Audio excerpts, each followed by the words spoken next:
In his book, Creation of the Quran, Shoemaker provides 12 strong arguments for why Abdul Malik was the leader who created the Quran. From tangled traditions to powerful political forces, the evidence is very, very strong.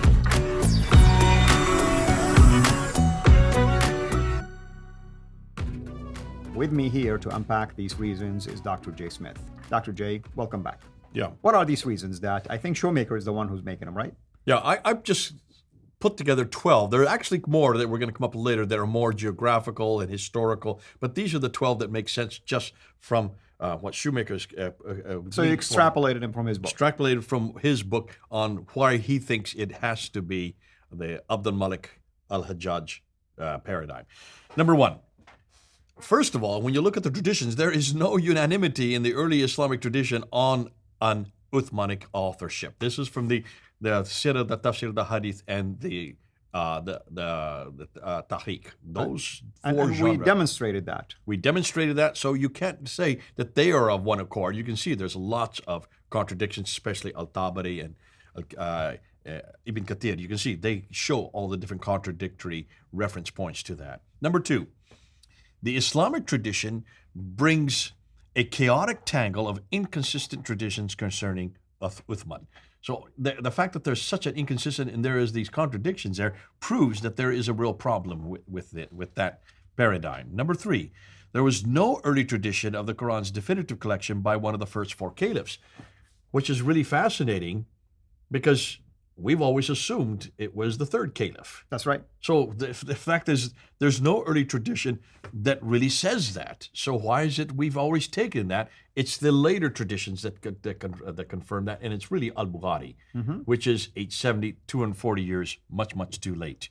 Number four, the later Islamic community, that's the Abbasids, we're talking about the Abbasids now, the Shoemaker's referring to, sought to establish an anchor for its text in the person of one of these early authorities in proximity to the life of the Muhammad. So this is actually a concerted effort by the Abbasids to actually subvert Abdul Malik and al-Hajjaj and go even earlier to give it more authority.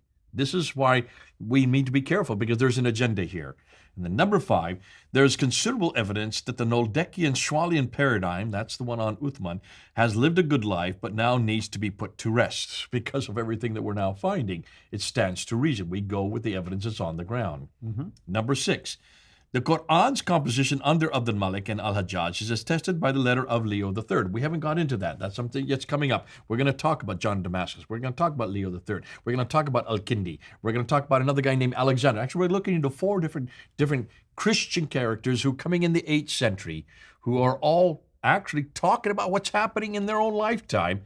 And they're the ones that are going to emphasize that this book called the Qur'an, the recitation, was written in the end of the 7th and the early 8th. But we're getting into that, but I'm just pulled that together in this point.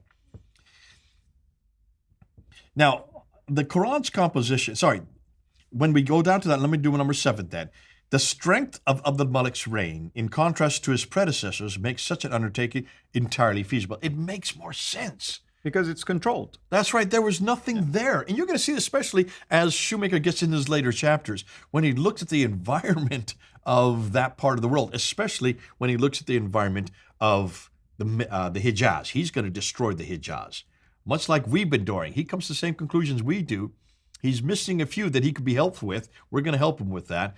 But certainly he's just going to shut that down. And he's going to say even at the time, certainly because everything that we know in the Uthmanic and the Raidigadi Caliph is from the Hijaz. He's going to shut that down. So hold on to that. That's yet to come. Number 8. Abdul Malik's program of Islamization and Arabization corresponds with this time as well. He's not only bringing Arabic into it, he's also bringing what then became Islam. I don't quite agree with Shoemaker. There's no word Islam yet. And of course, Abdul Malik doesn't introduce the term Islam or the term Muslim. That comes later. He's possibly just using the term casually maybe here. Shoemaker possibly could, and I think we did make that mistake. Number 9. It corresponds with the very first witness to the text of the Quran on the inscriptions of the Dome of the Rock, which we talked about previously. Number 10, why would the later traditions refer to al-Hajjaj as changing the text? They even mentioned that he changed the text. since he was a very cruel and severe ruler, someone who would not be equated with such a pious memory.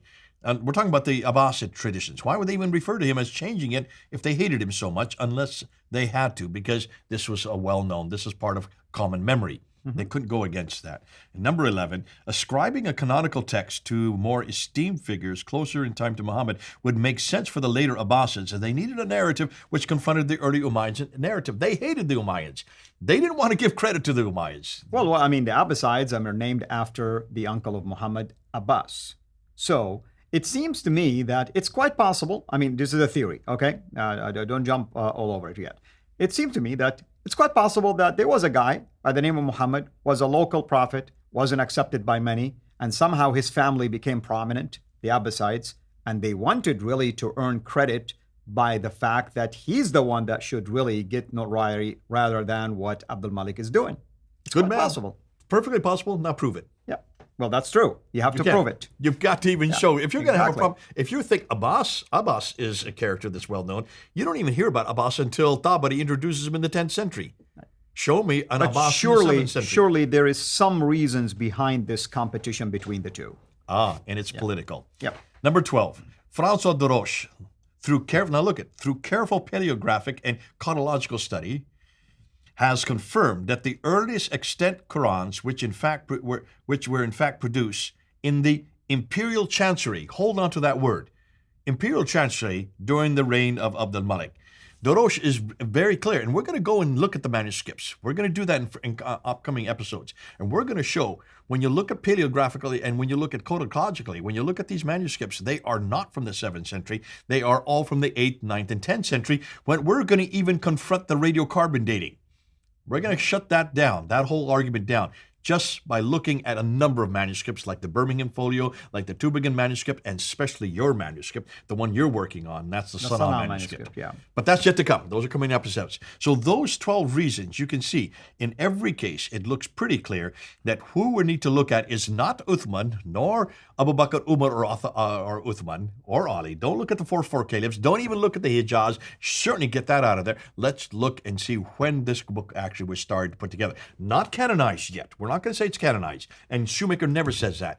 But beginning of this book was started put together in one codex during the time of Abdul Malik and Al-Hajjaj.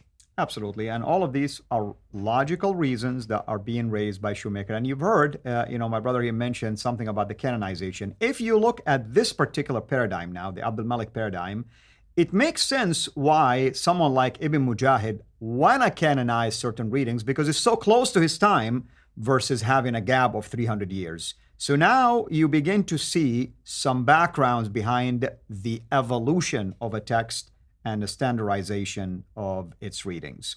Until next episode, have a blessed day. Thank you for watching this video.